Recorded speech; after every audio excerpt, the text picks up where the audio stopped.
Chris, I know How'd the week go for you? Good week. I think you can feel the urgency of the guys.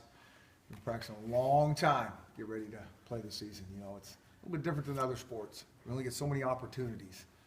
With a year-round preparation really is what it is. And so it's time to play. They're excited. Coach, you're probably not thinking about that team over there, but how much of your imprint would you expect to see on them on Friday? I'm not worried about that. I'm worried about our imprint on this team right here. How has your starting quarterback handled the duties of the starting quarterback position this week?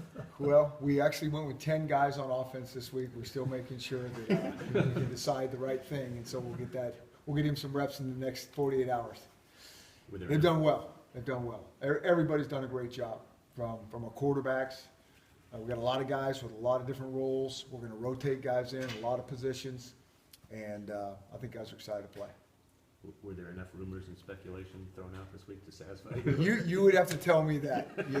I don't really pay attention to that. So if that happened, I appreciate it. How important is cycling players going to be given Boise State's experience they return up front, offensive line, defensive line? Yeah, that has nothing to do with Boise State. That's just kind of our style. We have a lot of young guys that we have to get experience. That's not going to change after game one. We're going to rotate guys in. We're going to get a lot of guys work. We've got to build depth, and it's kind of the process as we go throughout the season. You mentioned this team maybe feeling a little bit like the team you had at Boise a couple of years ago with a lot of young talent and everything. Does this game feel at all like when you came here in the 2013 opener against maybe a little bit more experienced team on the road and that kind of thing? Yeah, it's hard to know. I mean, I think every team is different. I think we have some good players. I really do. We got some good talent, and I'm just excited to watch these guys grow. I know they're going to as the season goes on. I think we'll be a much different team in a couple of weeks, but I think we're gonna do some good things in 2 days. When you were at Boise State and you scheduled this home and home with Washington, Yeah. at the time, why was it a series that was appealing to you? Well, I think there's been 2 Pac-12 teams that have gone into Boise in the entire history of Boise State. And so for us to, at that time, get another one to come back was a big deal, and it still is. I just didn't know I'd be on an opposite sideline, or that probably wouldn't happen. You did get a sense at the time from fans and everything that was something they were excited about, was to play Washington at home in a few years. There's no sense in the fact. I mean, I know from when Oregon State came over and when Oregon, what that means to, because not many people will go in there and play. Do you think your kids are looking at this as a great opportunity to kind of make a statement right from the start? I think these guys are just trying to take care of themselves, and make sure that their game is right, and then have a chance to go out and have some fun and compete is what I really think. I don't think it's about, us making a statement or anything like that. I think it's just about us time to go play and, play against some different guys that they've been competing against for a real long time and see where we are. Chris, did this week of work confirm your belief in your plan, specifically with the quarterback? Absolutely.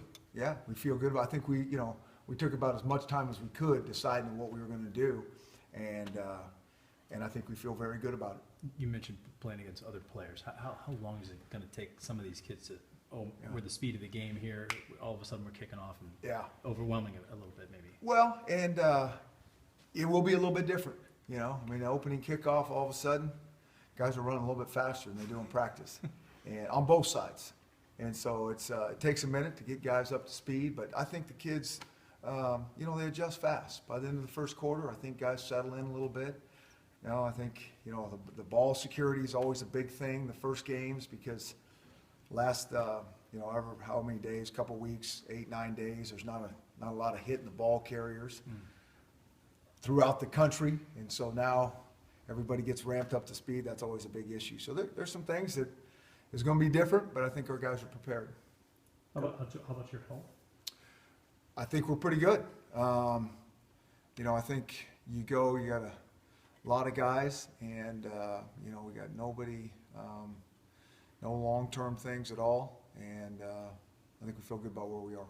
Hey, I guess, how aggressive can you be on both sides of the ball, considering your sort of youth here? We got to play our style. We got to play our system, and whatever that is, whether it's aggressiveness or not aggressive. Coach K on defense, we got to play our defense. We got to play our style. We got to play the things that we believe in on all sides of the ball. And, you know, there's been no perfect games in the history of football, and this one won't be perfect as well. And that's what we tell our guys. I mean, they got to go play fast, and then we'll go fix the things next week. But we got to play our style. Do you open the full playbook to your young quarterbacks, or like whoever is back there? Do like they have the full playbook, or do you have to dial it down for them just a little bit? We always do what we think gives us the best chance to win. And so nobody goes in with their full playbook. You know, you put your playbook in spring and you put it in fall camp, and then when you get to game time, you tighten it up. You can only call so many things, you know. I mean, sometimes you're probably around anywhere from 75 to 85 calls. Sometimes some other, you know, go fast teams will get into the hundreds, but those I think are rare occasions. So again, when you look about how many calls you're gonna have in a game, I mean, how much practice what can you really call? You know, you always hear these things about guys having, you know, 150 plays going in. I mean, you can't rep all that stuff. You're not gonna get those calls. So we don't really go that way. We tighten things up and hopefully get guys dialed into what we're actually gonna do. If you didn't know your opponent's quarterback, how dramatically would it affect your preparation? If we didn't, If you had an occasion like this where your opponent, you didn't know who your opponent's quarterback was going to be. again, I think you gotta just play your style. Yeah.